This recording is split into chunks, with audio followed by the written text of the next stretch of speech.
ఒక పెద్ద నది ఒడ్డున ఒక పెద్ద జామ చెట్టు ఉండేది. ఆ చెట్టుపై ఒక కోతి ఉండేది. ఆ కోతి రోజూ తీపి జామపండ్లు తింటూ ఆనందంగా జీవించేది. ఆ నదిలో ఒక మొసలి ఉండేది. ఒకరోజు మొసలి ఆ చెట్టు దగ్గరకు వచ్చింది. కోతి దాన్ని చూసి భయపడలేదు. అది స్నేహంగా మొసలికి జామపండ్లు ఇచ్చింది. మొసలి ఆ పండ్లు తిని చాలా సంతోషించింది. అలా రోజూ మొసలి వచ్చి కోతితో మాట్లాడేది. కోతి కూడా మొసలికి పండ్లు ఇస్తూ ఉండేది.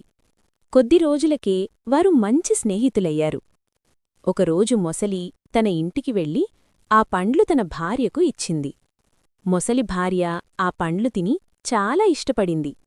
అప్పుడామె ఇలా అనుకుంది, రోజూ ఇంత తీపి పండ్లు తినే కోతిగుండ ఎంత తీపిగా ఉంటుందో ఆ కోతి గుండె తినాలి అని మొసలిని అడిగింది.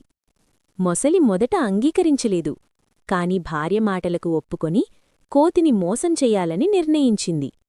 మరుసటి రోజు మొసలి కోతి దగ్గరకు వెళ్ళి, స్నేహితుడా, నువ్వు నాకు రోజూ పండ్లు ఇస్తున్నావు.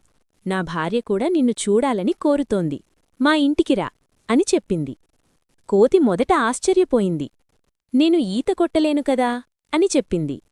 అప్పుడు మొసలి, నువ్వు నా వెన్నపై కూర్చో, నేను నిన్ను తీసుకెళ్తాను అని చెప్పింది. కోతి మొసలి వెన్నపై కూర్చుంది. వారు నది మధ్యలోకి వెళ్లారు. అప్పుడు మొసలి నిజం చెప్పింది. నా భార్య నీ గుండె తినాలని కోరుతోంది. అందుకే నిన్ను తీసుకెళ్తున్నాను అని చెప్పింది. అది విన్న కోతి ఒక్కసారిగా భయపడింది. కాని వెంటనే తెలివిగా ఆలోచించింది. అప్పుడు కోతి ఇలా చెప్పింది, అయ్యో, నువ్వు ముందే చెప్పాల్సింది. నా గుండెను నేను చెట్టుపై పెట్టివచ్చాను. తిరిగి వెళ్ళి తీసుకురావాలి అని చెప్పింది. మొసలి అది నిజమేనని నమ్మింది.